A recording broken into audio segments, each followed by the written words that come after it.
सभी विद्यार्थियों का यूट्यूब चैनल पर स्वागत है। साथ ही साथ बाहुबली फिजिक्स क्लास में भी आप लोगों का स्वागत है। आज मैं 5 जुलाई से आप लोगों के बीच 12 का क्लास प्रारंभ करने जा रहा हूं और यह क्लास मैं 15 दिसंबर को खत्म करूंगा। और मैं यह गारंटी देता हूं कि आप लोग इतने कम समय में आप लोग 90% या उससे अधिक नंबर प्राप्त कर सकते हैं। सिर्फ मेरे चैनल पर आप लोग बने रहिए। मैं एनसीईआरटी के प्रत्येक टॉपिक को एकदम सरल और हल्के भाषाओं में हल करूंगा। एनसीईआरटी के प्रत्येक कंटेंट जो है उसको मैं सरल एवं हल्के भाषाओं में हल करूंगा। साथ ही साथ प्रत्येक प्रत्येक टॉपिक प्रत्येक पॉइंट के बाद मैं उसका ऑब्जेक्टिव वहीं पर करा दूंगा, न्यूमेरिकल भी वहीं पर करा दूंगा। और बिहार बोर्ड, यूपी बोर्ड या अन्य जो बोर्ड है, हिंदी माध्यम का जो बोर्ड है, उन बोर्डों की सहायता से, उन किताबों की सहायता से मैं नीट, आईआईटी या अन्य जो प्रतियोगिता परीक्षाएं होती है इसकी भी मैं तैयारी कराऊंगा।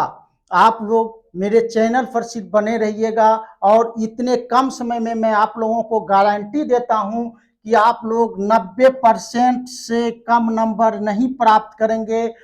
हम लोगों के पास पढ़ाने का अपार अनुभव है। कहाँ से कैसे बोर्ड क्वेश्चन उठाते हैं वह सब मैं बताते जाऊंगा। आप लोग सिर्फ तैयारी करते जाइए और प्रत्येक टॉपिक को जीरो लेवल से मैं जीरो लेवल, आपके पास कुछ भी नॉलेज नहीं है फिर भी मैं आप में नॉलेज डाल दूंगा। इतना क्षमता है, मेरे अंदर इतना क्षमता है कि आपने जीरो लेवल, आप कुछ सिर्फ हिंदी आप पढ़ने जानते हैं बस, उतने ही मेरे लिए काफ़ी है। से कहा जाता है कि रेगिस्तानों में झाड़ियाँ होती है, अर्थात जो विद्यार्थी कुछ नहीं जानते हैं उसके माथे में कुछ नहीं रहता है।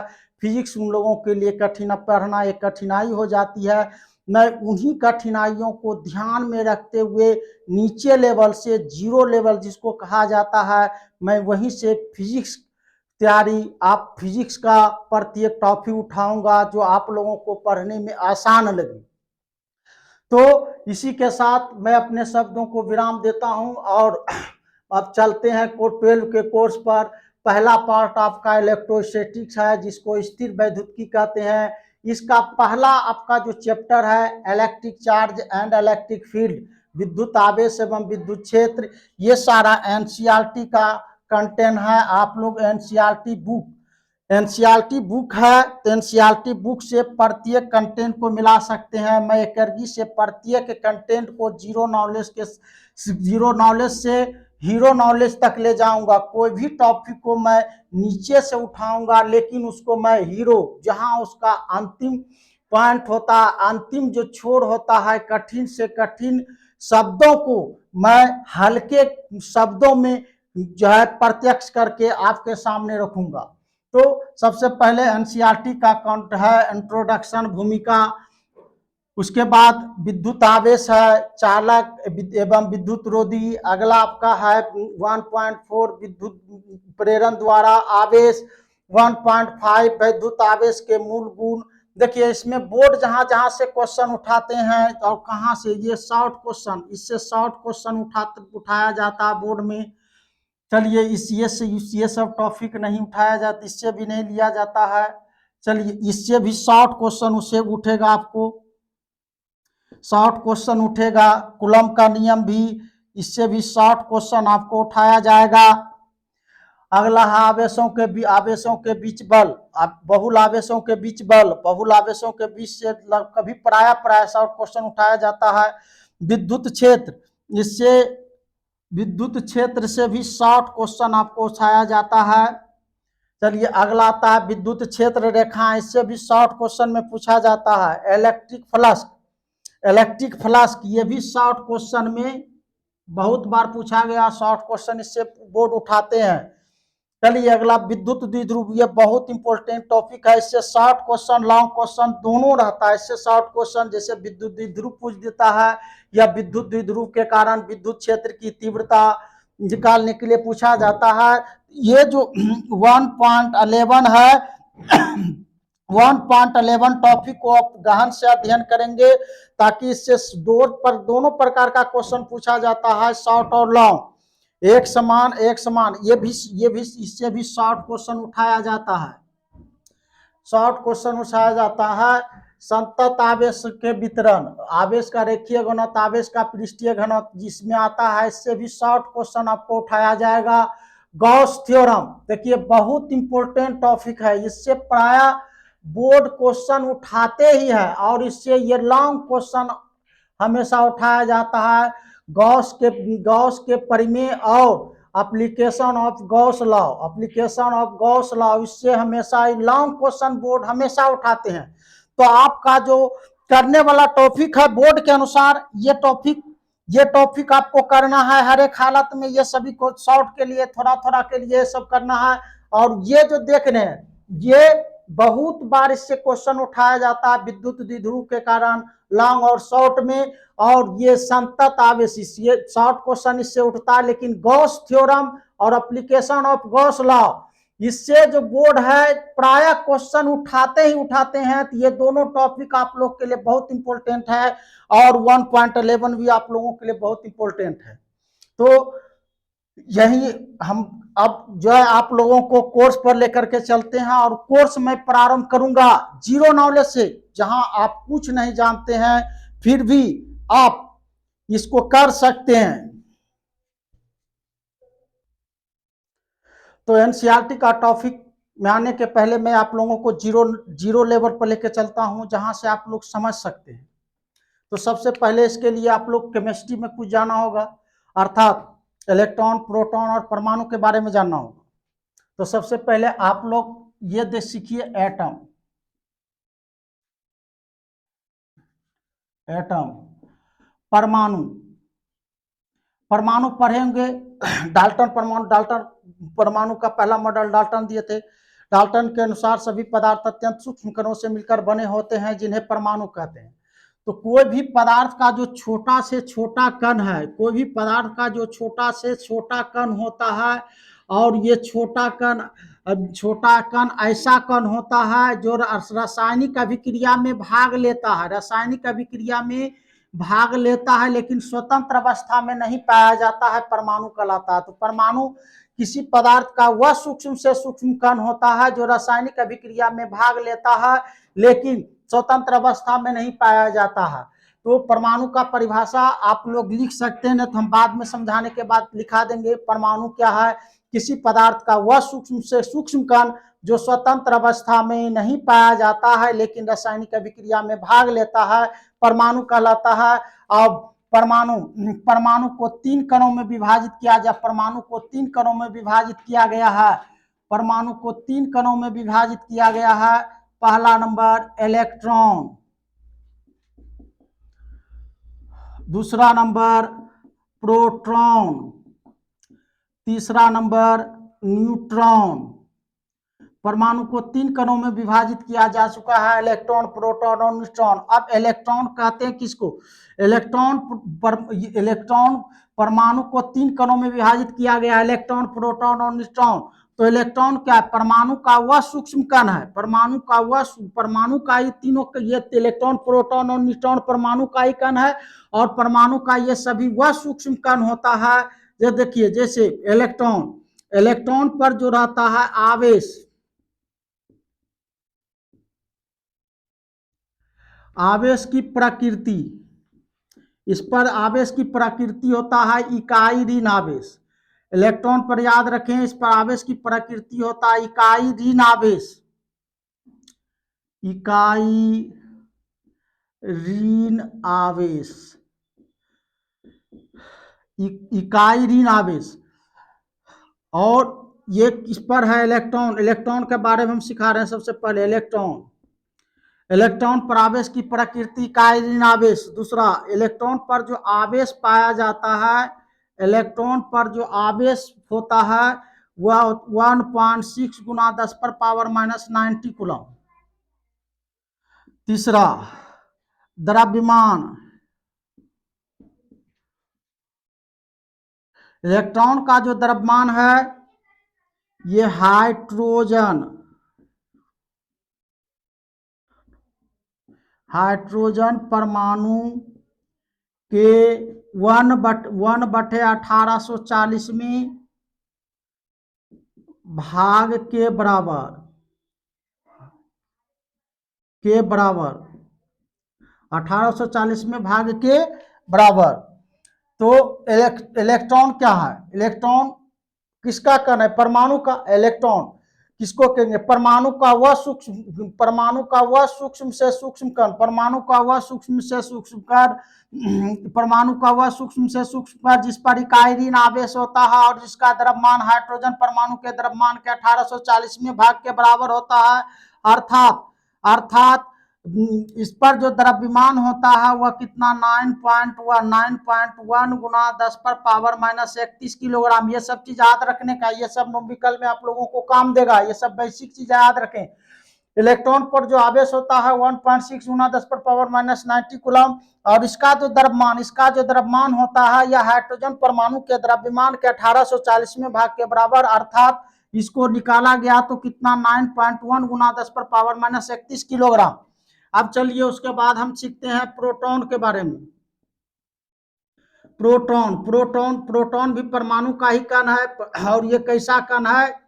इस पर आवेश की प्रकृति देखिए, आवेश की प्रकृति, इस पर जो आवेश की प्रकृति होता है वह इकाई धन आवेश, इसको पढ़ेंगे इकाई धन आवेश, इकाई धन आवेश। और दूसरा सीखेंगे इस पर जो आवेश होता है, इस पर आवेश इलेक्ट्रॉन के आवेश के बराबर होता है, लेकिन चिन्ह इस पर इकाई धन तो इस पर इकाई ऋण, इस पर इकाई ऋण तो इस पर इकाई धन आवेश 1.6 गुना 10⁻⁻90 कूलम। सब याद रखें एकदम, नहीं न्यूमेरिकल नहीं हल होगा। इस पर इसका द्रव्यमान, इसका जो द्रव्यमान होता है हाइड्रोजन परमाणु के द्रव्यमान के बराबर। हाइड्रोजन परमाणु के द्रव्यमान के बराबर, हाइड्रोजन परमाणु के द्रव्यमान के बराबर। अर्थात हाइड्रोजन परमाणु का 6.7 गुना 10⁻⁻27 किलोग्राम,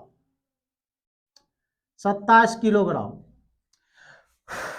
तो प्रोटॉन किसको कहेंगे? किसका कण है? परमाणु का। परमाणु का वह सूक्ष्म से सूक्ष्म कण जिस पर इकाई धन आवेश होता है, परमाणु का वह सूक्ष्म से सूक्ष्म कण जिस पर इकाई धन आवेश होता है और जिसका द्रव्यमान हाइड्रोजन परमाणु के द्रव्यमान के बराबर होता है वह प्रोटॉन कहलाता है। अब न्यूट्रॉन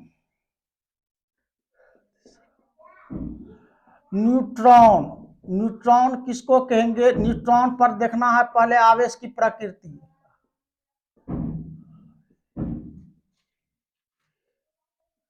प्रकृति, इस पर कोई आवेश नहीं होता, अर्थात शून्य आवेश। शून्य आवेश जिस पर रहता है उसको उदासीन कहते हैं, उदासीन। और दूसरा आवेश शून्य, उदासीन है। और तीसरा द्रव्यमान, न्यूट्रॉन का द्रव्यमान प्रोटॉन के द्रव्यमान के बराबर होता है। न्यूट्रॉन का द्रव्यमान प्रोटॉन के द्रव्यमान के बराबर होता है, के बराबर होता है। तो आप लोग ये सीखे परमाणु 3 कणों से मिलकर बना होता है, इलेक्ट्रॉन, प्रोटॉन और न्यूट्रॉन। इलेक्ट्रॉन किसको कहेंगे? ये परमाणु का कण है। परमाणु का वह सूक्ष्म से सूक्ष्म कण जिस पर इकाई ऋण आवेश होता है और जिसका द्रव्यमान हाइड्रोजन परमाणु के द्रव्यमान के 1840वें भाग के बराबर होता है। प्रोटॉन ये भी परमाणु का सूक्ष्म कण है। प्रोटॉन परमाणु का वह सूक्ष्म से सूक्ष्म कण जिस पर इकाई धन आवेश रहता है, परमाणु का वह सूक्ष्म से सूक्ष्म कण जिस पर इकाई धन आवेश रहता है और जिसका द्रव्यमान हाइड्रोजन परमाणु के द्रव्यमान के बराबर होता है, अर्थात इसका द्रव्यमान 6.7 गुना 10⁻⁻27 किलोग्राम होता है। ये सभी चीज याद रखें, अन्यथा न्यूमेरिकल यानी चीज नहीं समझेंगे। न्यूट्रॉन पर आवेश की प्रकृति शून्य होती है, इस पर कोई आवेश की प्रकृति होता नहीं है। और इस पर आवेश की मात्रा शून्य होता है। द्रव्यमान, इसका जो द्रव्यमान होता है, न्यूट्रॉन का द्रव्यमान प्रोटॉन के द्रव्यमान के क्या होता है, बराबर। तो न्यूट्रॉन किसको कहेंगे, परमाणु का वह सूक्ष्म से सूक्ष्म कण जो उदासीन होता है, परमाणु का वह सूक्ष्म से सूक्ष्म कण जो उदासीन होता है, अर्थात जिस पर कोई आवेश नहीं रहता है और जिसका द्रव्यमान प्रोटॉन के द्रव्यमान के बराबर होता है। इतना सीख चुकेंगे, इतना सीख चुकेंगे। अब आगे हम चलते हैं। तो हम आप लोगों को भी सिखाए परमाणु और परमाणु के मौलिक कण इलेक्ट्रॉन, प्रोटॉन और न्यूट्रॉन। और हम बताए परमाणु क्या है, किसी पदार्थ का वह सूक्ष्म से सूक्ष्म कण जो स्वतंत्र अवस्था में नहीं पाया जाता है लेकिन रासायनिक अभिक्रिया में भाग लेता, परमाणु कहलाता है। परमाणु 3 मौलिक कणों से मिलकर बने होते हैं, इलेक्ट्रॉन, प्रोटॉन और क्या, न्यूट्रॉन। इलेक्ट्रॉन किसको कहेंगे, हम बताए क्योंकि परमाणु, ये परमाणु का कण है तो परमाणु का वह सूक्ष्म से सूक्ष्म कण जिस पर इकाई ऋण आवेश होता है और जिसका द्रव्यमान हाइड्रोजन परमाणु के द्रव्यमान के 1840वें भाग के बराबर, अर्थात इसका द्रव्यमान 9.1 गुना 10⁻31 किलोग्राम होता है। ये तो बहुत इंपॉर्टेंट चीज है, इसको आपको याद ही रखना होगा कि इलेक्ट्रॉन का द्रव्यमान कितना होता है, तो 9.1 गुना 10⁻31 किलोग्राम। और इलेक्ट्रॉन पर आवेश कितना होता है ये भी याद रखना, 1.6 गुना 10⁻90 कूलम। अब प्रोटॉन क्या है, परमाणु का वह सूक्ष्म से सूक्ष्म कण जिस पर इकाई धन आवेश होता है, जिस परमाणु का वह सूक्ष्म से सूक्ष्म कण जिस पर इकाई धन आवेश होता है और जिसका द्रव्यमान हाइड्रोजन परमाणु के द्रव्यमान के बराबर होता है, अर्थात 6.7 गुना 10⁻27 किलोग्राम। तो ये भी आपको याद रखना है, किसका द्रव्यमान कितना होता है और इस पर आवेश कितना होता है। ये बहुत इंपॉर्टेंट चीज है बेसिक नॉलेज के लिए, तभी आगे चल सकते हैं, अन्यथा ये सब छोड़े तो आगे नहीं चल सकेंगे। न्यूट्रॉन याद रखें नहीं रखें, ये इसको तो याद रखना है। न्यूट्रॉन क्या है, परमाणु का वह सूक्ष्म से सूक्ष्म कण जिस पर कोई आवेश नहीं रहता है, अर्थात उदासीन होता है और जिसका द्रव्यमान हाइड्रोजन परमाणु के द्रव्यमान के बराबर होता है। तो ये आप लोग सीख चुके होंगे, इसको आप लोग नोट कर लीजिए। और अब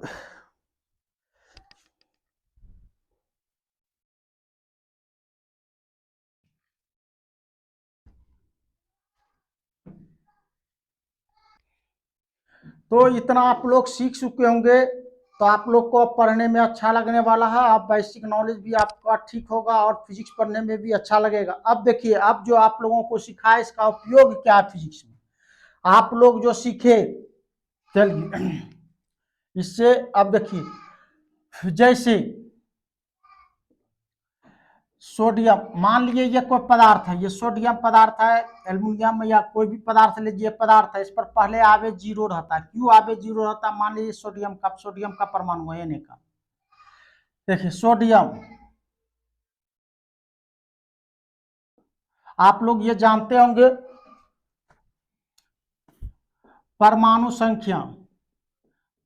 संख्या बराबर होता है प्रोटॉन। परमाणु संख्या किसको कहा गया है, प्रोटॉन की संख्या को। परमाणु संख्या बराबर होता है प्रोटॉन की संख्या और प्रोटॉन की संख्या बराबर होता है इलेक्ट्रॉन की संख्या किसी भी तत्व में। ये आप लोग जानते होंगे, परमाणु संख्या को जेड से याद रखें, परमाणु संख्या को जेड से, प्रोटॉन की संख्या को पी से और इलेक्ट्रॉन की संख्या को ई से। जेड बराबर पी बराबर ई, इसका अर्थ हुआ परमाणु संख्या पर जेड को परमाणु संख्या पढ़ेंगे, पी को प्रोटॉन की संख्या पढ़ेंगे, ई को इलेक्ट्रॉन की संख्या पढ़ेंगे। तो अब देखिए, सभी तत्व अपनी बाहरी कक्षा में 8 इलेक्ट्रॉन को क्या कहते हैं, अष्टक। सभी तत्व अष्टक पूरा करना चाहता है, अर्थात अपनी बाहरी कक्षा में 8 इलेक्ट्रॉन को पूरा करना चाहता है। अष्टक पूरा करने का 3 विधि है। पहला, जिस तत्व के बाहरी कक्षा में 1, 2, 3 इलेक्ट्रॉन रहेगा, ये इलेक्ट्रॉन का त्याग करके अपने अष्टक को पूरा करता है। और जिसकी बाहरी कक्षा में 4 इलेक्ट्रॉन रहता है, इलेक्ट्रॉनों का साझा करके अपने अष्टक को पूरा करता है। और जिसकी बाहरी कक्षा में 5, 6, 7 रहता है, ये इलेक्ट्रॉन को ग्रहण करके किस लिए, सभी तत्व याद रखना है, अष्टक को पूरा करना चाहती है। और अष्टक को पूरा करने के लिए याद रखना है ये विधि, जिस तत्व की बाहरी कक्षा में 1 2 3 रहेगा, ये इलेक्ट्रॉन का त्याग करके अपने अष्टक को पूरा करेगा। जिसका और 4 रहेगा तो इलेक्ट्रॉनों को साझा करके अपने अष्टक को पूरा करेगा। और 5 से 7 रहेगा तो ये इलेक्ट्रॉनों को ग्रहण करके अपने अष्टक को। तो इस विधि अष्टक पूरा करने का नियम आपको याद रखना होगा। सभी तत्व अपनी बाहरी कक्षा में 8 इलेक्ट्रॉन को पूरा करना चाहता है, इसके लिए 1 2 3 रहेगा तो इलेक्ट्रॉन को त्यागने के बाद इसका अष्टक पूरा हो जाएगा। 4 रहता तो साझा करके, अब 5 से 7 रहेगा तो ग्रहण करके। ऐसे कोई सोडियम की परमाणु संख्या कितना होती है? 11। देखिए सोडियम की परमाणु संख्या 11 होती है। तो यहाँ देखना होगा सोडियम की परमाणु संख्या 11, इधर दिखाने दे रहा होगा। देखिए पर सोडियम की परमाणु संख्या 11। परमाणु संख्या को क्या से? जेड से। सोडियम की परमाणु संख्या 11 और इसमें प्रोटॉन की संख्या भी 11। प्रोटॉन पर इकाई धन आवेश रहता है और इलेक्ट्रॉन की भी संख्या इस पर 11। तो इस पर क्या इकाई ऋण आवेश होता है। अब योग इसका, पहले योग करिए इसका।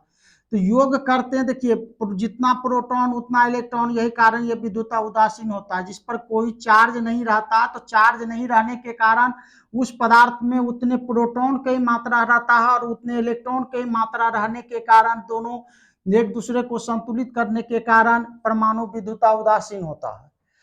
अब ऐसे आप देखना अष्टक पूरा करने के रूल पर हम आते हैं। तो इसको इलेक्ट्रॉनिक विन्यास तोड़िए इसका, तो 2 8 1। देखिए यहाँ अष्टक 8 इलेक्ट्रॉन पूरा करेगा तो 1 2 3 रहेगा तो त्याग। ये एक इलेक्ट्रॉन को यदि त्याग देता है तो नया जो इसका परमाणु बनता है, नया परमाणु बनने के बाद जो इस पर इकाई धन आवेश, क्यों धन आवेश आता है? तो इसका कारण क्या है? तो इस पर जितना इस पर प्लस 11 है तो माइनस कितना बच गया? इस पर 10। एक इलेक्ट्रॉन को त्यागने के बाद इसमें इलेक्ट्रॉन कितना? 8 2 10। अब इसका योग करिए, यही कारण ये एक बार धनायन होता है। एक बार धनायन कब बना? जब ये इलेक्ट्रॉन का त्याग किया। कोई पदार्थ धनायन कब बनता है? अब यहाँ सीखिए, कोई पदार्थ धनायन कब बनेगा? जब वो इलेक्ट्रॉन का क्या करेगा? त्याग करेगा। अब उसी प्रकार एल्युमिनियम का परमाणु लीजिए। एल्युमिनियम की परमाणु संख्या 13 है तो जेड बराबर इसमें 13, तो पी बराबर भी 13। पी पर प्लस आवेश रहता है और ई बराबर भी 13। इलेक्ट्रॉन पर माइनस आवेश रहता है। ऐसे विद्युत उदासीन इलेक्ट्रॉनिक विन्यास करते हैं तो 2 8 3। देखिए 3 रहता तो त्याग अष्टक, इसका अष्टक का अर्थ बाहरी कक्षा में 8 इलेक्ट्रॉन पूरा करना है तो क्या करेगा? 1 2 3 रहेगा तो ये क्या करता है? त्याग। 3 इलेक्ट्रॉन मान लो त्याग देता है। ऐसे तो विद्युत उदासीन है, 3 इलेक्ट्रॉन त्यागने के बाद इसमें इलेक्ट्रॉन की संख्या 10 बच जाती है। अब इसका योग करते हैं तो +3। यही कारण है एल्युमिनियम 3 बार धनायन हो जाता है। इससे हम लोग क्या सीख रहे हैं? कोई पदार्थ इलेक्ट्रॉन को त्याग कर धनायन, ये हमेशा याद रखना है। कोई पदार्थ पर धन आवेशित है, कोई पदार्थ पर धन आवेशित है तो इसका अर्थ हुआ इलेक्ट्रॉन का त्याग किया। कोई भी पदार्थ पर धन आवेशित है तो इसका अर्थ हुआ इलेक्ट्रॉन का क्या किया? त्याग किया। आप सीखे। अब ऋण आवेशित कब बनता है ये देखना। मान लीजिए क्लोरीन का परमाणु है, एक क्लोरीन की परमाणु संख्या 17 है। तो ये आप लोग सीखे, धन आवेशित कोई पदार्थ रहेगा तो इलेक्ट्रॉन को त्यागेगा। और अब चलिए क्लोरीन की परमाणु संख्या, क्लोरीन की देखते हैं। परमाणु संख्या 17 है तो इसमें जेड बराबर 17 है तो पी बराबर भी 17। इकाई धन आवेश इस पर 17 और तो ई बराबर भी -17 होगा। ऐसे विद्युत उदासीन है, इलेक्ट्रॉनिक विन्यास करते हैं तो 2 8 7। देखिए तो 5 6 4 से अधिक होने के बाद क्या करके अष्टक पूरा करने का रूल है? वह इलेक्ट्रॉन को ग्रहण करके तो इलेक्ट्रॉन इसकी बाहरी कक्षा में 8 इलेक्ट्रॉन पुराना है तो 5 से 7 रहता है। तो कैसे अष्टक पूरा करता है? वह इलेक्ट्रॉन लेता है, ग्रहण करता है। तो अब ये मान लीजिए अष्टक का पूरा 7 इलेक्ट्रॉन, 1 इलेक्ट्रॉन लेगा तो 1 इलेक्ट्रॉन लिया तो इसमें इलेक्ट्रॉन की संख्या जोड़िए कितना? 8 16 2 18। अब इसको घटाइए -1। यही कारण है क्लोरीन पर ऋण आवेश होता है। तो कोई पदार्थ ऋण आवेशित कब बनता है? जब वह इलेक्ट्रॉन को ग्रहण करता। अभी यहाँ देखे पहले 7 था, इसकी बाहरी कक्षा में 7 था। अष्टक पूरा के रूल पर जाते हैं तो 5 से 7 रहेगा तो ग्रहण करेगा। तो अष्टक इसका कब पूरा? 7 है तो 1 इलेक्ट्रॉन लेगा तो 1 इलेक्ट्रॉन लेगा तो यहाँ इलेक्ट्रॉन की संख्या बढ़ जाती है, लेकिन प्रोटॉन की संख्या परिवर्तित रहने के कारण इस पर क्या ऋण आवेश, तो कोई पदार्थ ऋण आवेशित है, मान लीजिए कोई पदार्थ ऋण आवेशित है तो निश्चित वह इलेक्ट्रॉन को ग्रहण किया होगा। अभी आप लोग सीखे। अब आगे कुछ और उदाहरण लीजिए। ऑक्सीजन, ऑक्सीजन की परमाणु संख्या 8 होती है, तो इसकी परमाणु संख्या Z बराबर 8 है, तो P बराबर भी मेरा 8 है, प्लस 8 होगा, E बराबर भी माइनस 8 होगा। वैसे विद्युत उदासीन इलेक्ट्रॉनिक विन्यास करते हैं तो 2 और 6, 2 और 6 तक पूरा करने के रूल पर आएंगे तो 5, 6, 7 कोई भी रहेगा तो ग्रहण करेगा, तो ग्रहण तो छो है तो के इलेक्ट्रॉन और ग्रहण करेगा, तो 2 इलेक्ट्रॉन ग्रहण किया। पहले 6 था, 2 इलेक्ट्रॉन ग्रहण करने के बाद 8, 8 2 कितना 10 हो जाता है। तब अब इसका योग करते हैं तो -2, यही कारण है ऑक्सीजन पर माइनस। तो हम अभी कुल मिला करके हम लोगों ने क्या सीखा, कोई पदार्थ धन आवेशित कब रहता है, जब वह इलेक्ट्रॉन को त्याग करता है, और कोई पदार्थ ऋण आवेशित कब होता है, जब वह इलेक्ट्रॉन को ग्रहण करता है। ये हमेशा माथा में डाल लीजिए। धन आवेशित है तो इलेक्ट्रॉन को या तो खो दिया है वह पदार्थ, या तो त्याग किया है। ऋण आवेशित है तो वह इलेक्ट्रॉन को क्या कर लिया, ग्रहण कर लिया। तो हम लोगों ने संक्षिप्त में क्या सीखा, कोई पदार्थ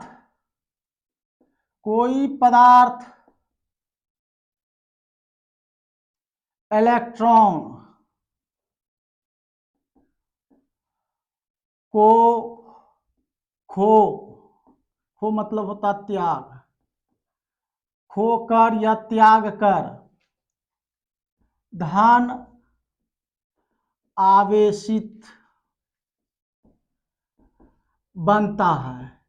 कोई पदार्थ इलेक्ट्रॉन को त्याग कर, मान लीजिए कोई पदार्थ है, इस पर पहले आवेश 0 रहता है, ये धन आवेशित कब बना, जब इलेक्ट्रॉन को त्यागा।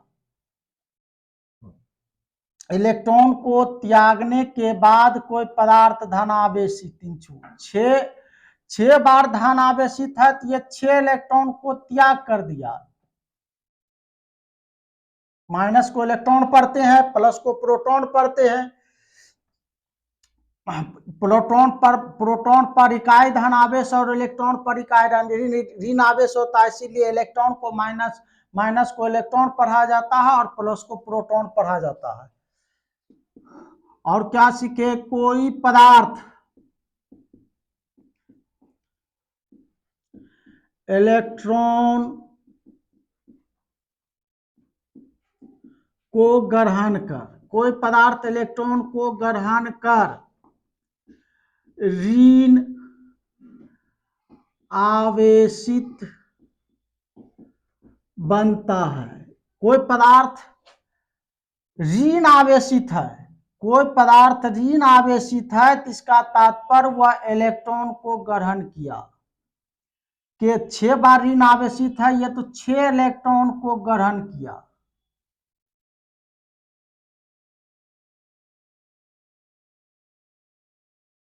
कोई पदार्थ ऋण आवेशित है तो इसका तात्पर्य है वह पदार्थ इलेक्ट्रॉन को ग्रहण किया। तो ग्रहण करने के बाद ऋण आवेशित और त्याग करने के बाद धन आवेशित, और किसकी संख्या, इलेक्ट्रॉन की संख्या। तो इसका क्या तात्पर्य, अर्थात इसका क्या तात्पर्य निकला, कोई पदार्थ है, ये भी एक पदार्थ है। पहले ये विद्युता उदासीन है, विद्युता उदासीन था, ये पदार्थ एक इलेक्ट्रॉन का त्याग किया। एक इलेक्ट्रॉन का ये त्याग किया, तो एक इलेक्ट्रॉन का त्यागने का तात्पर्य यहाँ क्या हुआ, एक इलेक्ट्रॉन पर द्रव्यमान कितना रहता है, हम बताए थे, याद रखना, 9.1 गुना 10⁻³ किलोग्राम। यदि एक इलेक्ट्रॉन को त्यागता, ये पदार्थ एक इलेक्ट्रॉन को त्यागे तो एक बार धनायन, और ये पदार्थ एक इलेक्ट्रॉन को ग्रहण किया तो एक बार ऋणायन।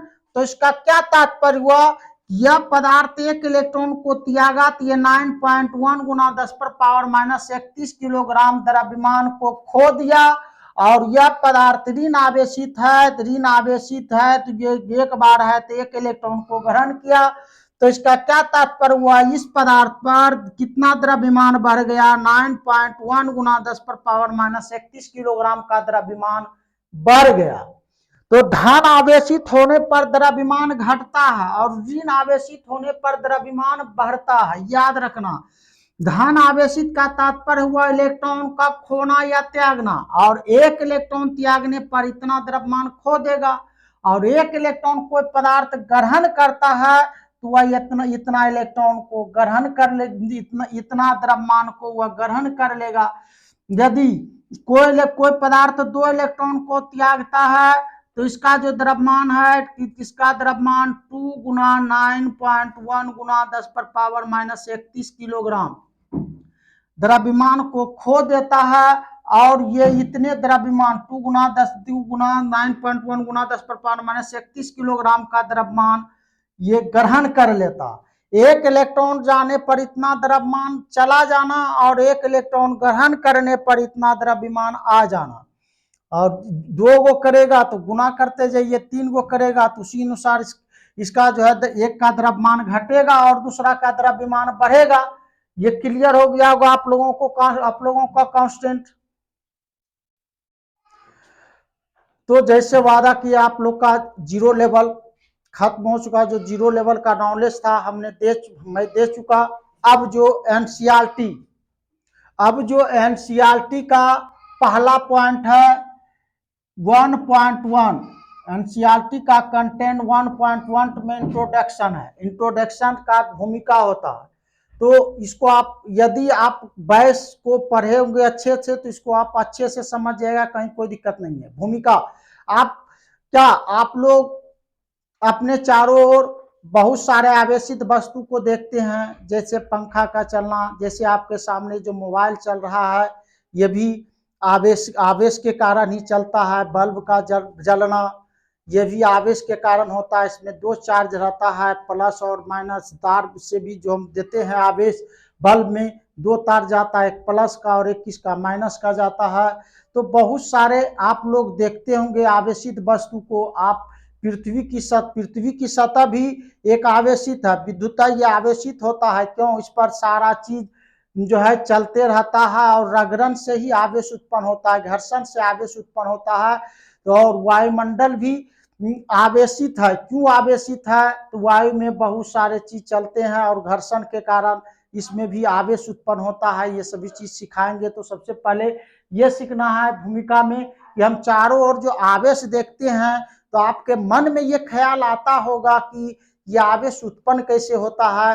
तो आवेश 2 ही प्रकार के होता है, एक प्लस चार्ज और दूसरा क्या माइनस चार्ज। अब प्लस चार्ज कैसे बनता है इसके पहले हम लोग बैच में हम सिखा चुके। कोई पदार्थ इलेक्ट्रॉन को ग्रहण कर धन आवेशित और कोई पदार्थ इलेक्ट्रॉन को त्याग कर धन आवेशित और कोई पदार्थ इलेक्ट्रॉन को ग्रहण कर ऋण आवेशित बनता है। कुछ ऐसे प्रयोग कॉन्सेप्ट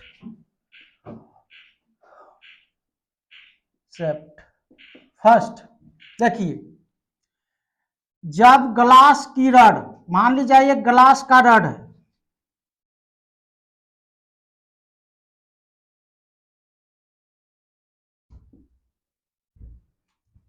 ग्लास रड, और ये सिल्क का क्लॉथ है,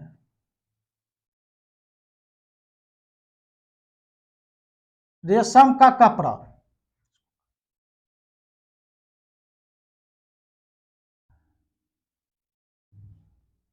सिल्क का क्लॉथ है,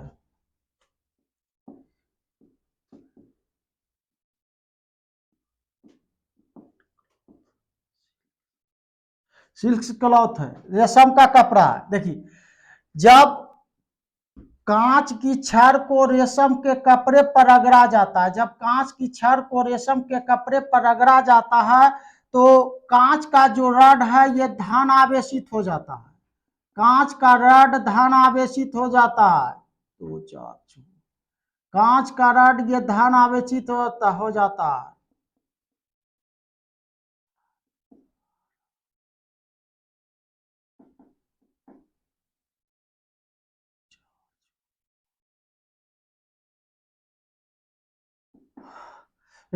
जब कांच के छड़ को रेशम के कपड़े पर रगड़ा जाता है तो कांच की छड़ धन आवेशित और सिल्क का क्लॉथ ऋण आवेशित बन जाता है।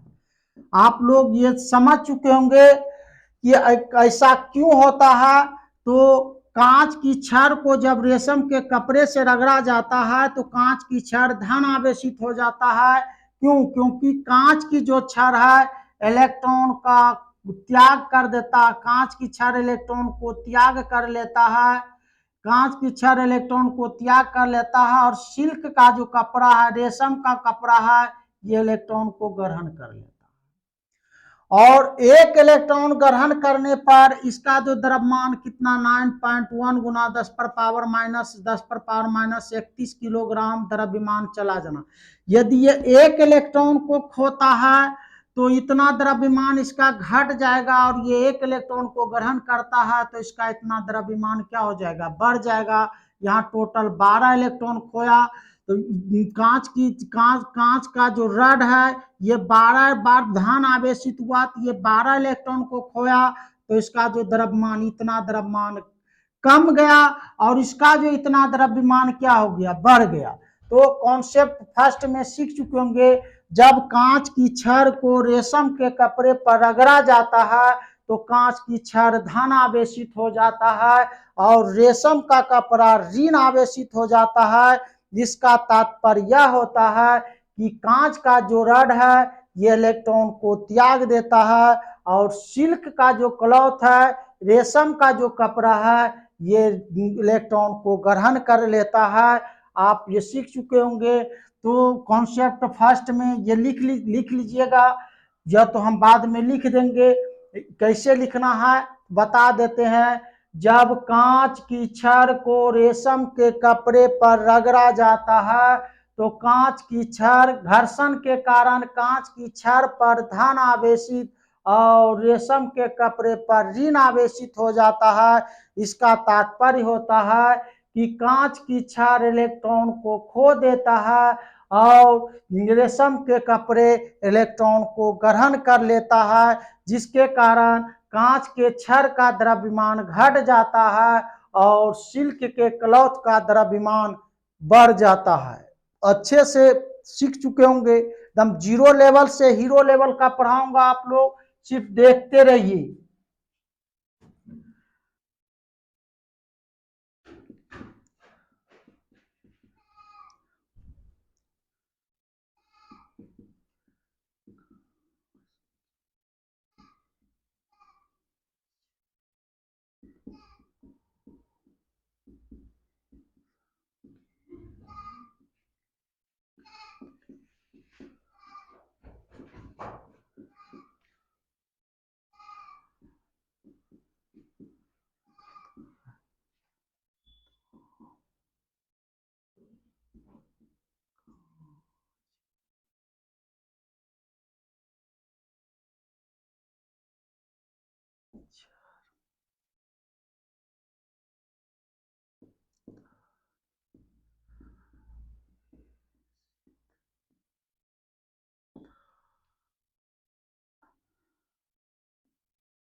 तो हम अभी जो सिखाए, कांच की छड़ को रेशम के कपड़े से रगड़ा जाता है तो कांच की छड़ पर धन आवेश और रेशम के कपड़े पर ऋण आवेशित हो जाता है। तो इसका तात्पर्य यह होता है कि कांच की छड़ इलेक्ट्रॉन को त्याग करता है और रेशम के कपड़े इलेक्ट्रॉन को ग्रहण कर लेता है, जिसके कारण कांच की छड़ का द्रव्यमान घटेगा और इसका द्रव्यमान बढ़ेगा।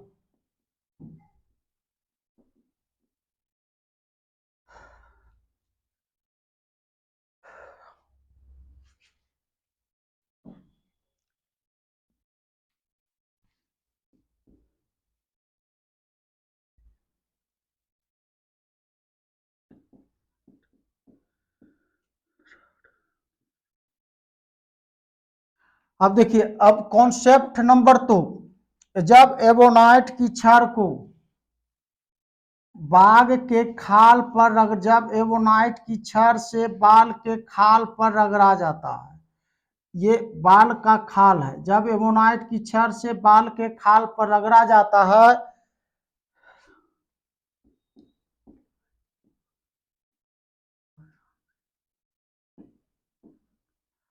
लाइन टूर, जब एबोनाइट की छड़ को बाघ के खाल पर रगड़ा जाता है तो एबोनाइट की छड़ ऋण आवेशित, एबोनाइट की छड़ ऋण आवेशित हो जाता है। ये प्रयोग करके देखा गया है। एबोनाइट की छड़ ऋण आवेशित हो जाता है।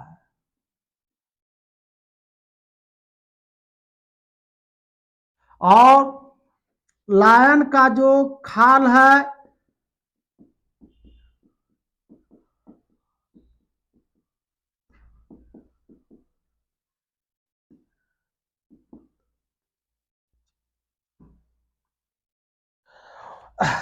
जितने बार ये इलेक्ट्रॉन का त्याग करेगा उतने बार ये इलेक्ट्रॉन को ग्रहण करेगा। इसीलिए हम इसको गिन रहे थे। तो देखिए, जब एबोनाइट, जरूरी नहीं कि 14 बार इलेक्ट्रॉन त्यागा, 14 बार ही इलेक्ट्रॉन त्याग सकता है और ये 14 बार ही इलेक्ट्रॉन ग्रहण कर सकता है। कितनों बार इलेक्ट्रॉन त्याग सकता है और कितनों बार, हजारों बार कर सकता है, लाखों लाखों में कर सकता है।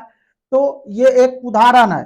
तो एबोनाइट की रड को, जब एबोनाइट की रड को लायन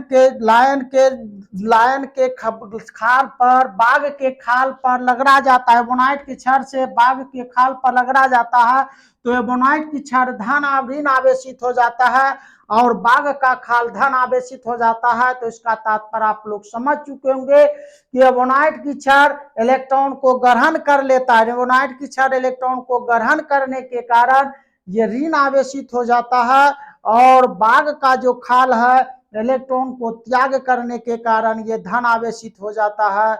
और ये इलेक्ट्रॉन को ग्रहण करने के कारण ऋण आवेशित है तो एबोनाइट का द्रव्यमान बढ़ जाएगा और बाघ के खाल इलेक्ट्रॉन को धन आवेशित है तो ये त्यागता है, तो जिसके कारण इसका द्रव्यमान घट जाएगा। और एक इलेक्ट्रॉन त्यागने के कारण कितना द्रव्यमान, 9.1 गुना 10⁻⁻31 किलोग्राम। एक इलेक्ट्रॉन त्यागने के कारण उतना द्रव्यमान घटेगा और ग्रहण करने के कारण उसका उतना द्रव्यमान बढ़ेगा। इसी अनुसार ये चलता है।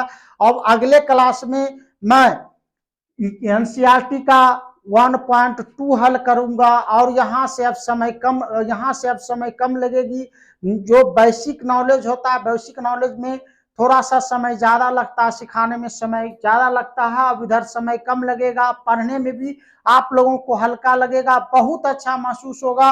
लेकिन ये पीछे अभी जो क्लास हम बताए हैं इसको आप अच्छे से कर लीजिए और आगे बढ़ने में आपको कहीं कठिनाई नहीं होगी। यदि मेरा पढ़ाने का तरीका आप लोग को अच्छा लगा होगा तो चैनल को सब्सक्राइब जरूर करिएगा और बेल बटन जरूर दबाइएगा। Thank you.